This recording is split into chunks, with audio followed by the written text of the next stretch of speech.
आज से मैं कॉम्पिटिटिव वोकेबलरी की को प्रारंभ कर रहा हूँ, क्योंकि आजकल कॉम्पिटिटिव एग्ज़ामिनेशंस में इंग्लिश का लेवल जो है ना काफ़ी बढ़ गया है और स्टूडेंट्स को पता नहीं है कि वो क्या पढ़ें क्या नहीं पढ़ें।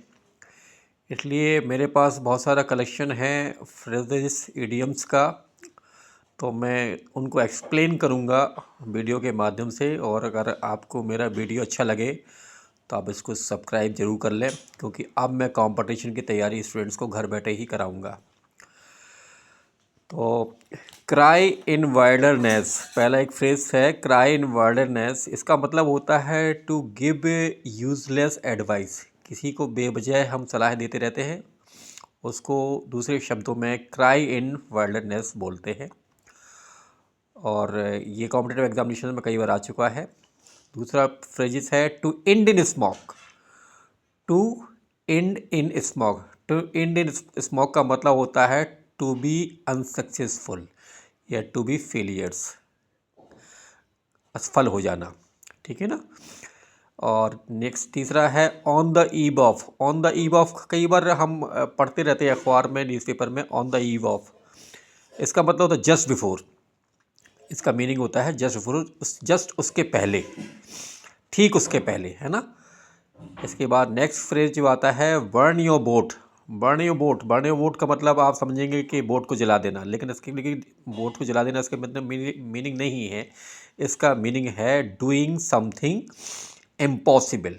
जो काम असंभव है उसको करना, डूइंग समथिंग इम्पॉसिबल, उसको बोलते हैं बर्न योर बोट। इसी प्रकार से नेक्स्ट है ब्लो हॉट एंड कोल्ड। आप ये समझेंगे ब्लो हॉट एंड कोल्ड का मतलब है, हॉट का मतलब गर्म होता है, कोल्ड का मतलब ठंडा होता है, ब्लो का मतलब होता है उड़ाना होता है। तो इस प्रकार से मीनिंग नहीं निकलता है। इसका जो एक्चुअल जो मीनिंग है वो है इनकंसिस्टेंट। कंसिस्टेंटली मतलब कोई काम जो आप रेगुलर नहीं करते हैं, रुक रुक करके कभी किया कभी नहीं किया, उसको बोलते हैं ब्लो हॉट एंड कोल्ड। कभी हमारा मूड ऐसा हुआ करने का कर लिया, नहीं हुआ तो नहीं किया। तो फ्रिज में उसको ब्लो हॉट एंड कोल्ड बोलते हैं। इसका मीनिंग होता है इंग्लिश में, क्योंकि मीनिंग आपको इंग्लिश में ही लिखना पड़ेगा, आपको इंग्लिश में ही समझना पड़ेगा, ऑब्जेक्ट टाइप में आएगा, इंग्लिश में ही मार्क करना पड़ेगा। इसलिए आपको मीनिंग आपको इंग्लिश में ही लिखेंगे हम और हिंदी में समझाते जाएंगे। नेक्स्ट है कट कॉर्नर।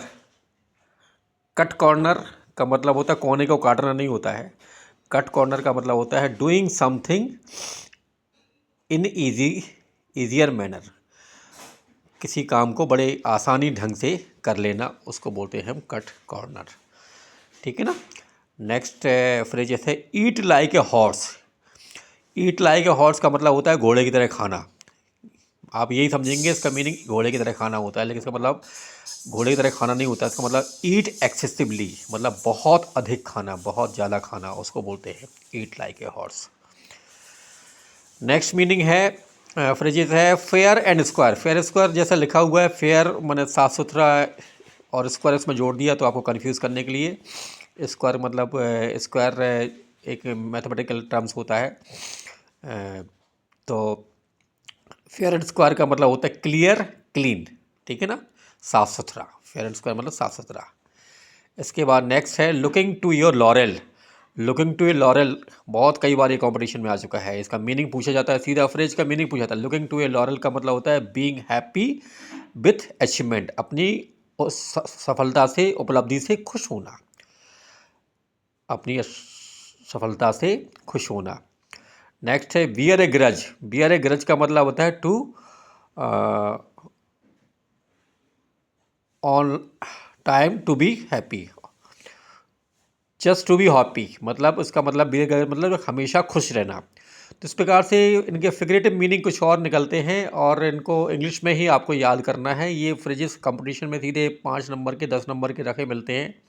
और हर कंपटीशन में जिसमें इंग्लिश का पेपर होता है उसमें इनकी ये आते हैं, और ये आपको बहुत अच्छे ढंग से तैयार होना चाहिए। जितनी अच्छी आपकी वोकेब होगी उतने ही बेहतर आप अंग्रेजी के पेपर में परफॉर्म कर पाएंगे। तो मैं कॉम्पिटिटिव इंग्लिश का ये शुरू कर रहा था, और अगर इसको सब्सक्राइब करेंगे आप, मुझे मोटिवेशन मिलेगा। तो मैं, मेरे पास बहुत कलेक्शन है, मैं इमेंस कलेक्शन मैं कह सकता हूँ, मैं अपने स्टूडेंट्स को शेयर करूँगा। आप मेरे वीडियो को सब्सक्राइब कर लें। Okay, thank you.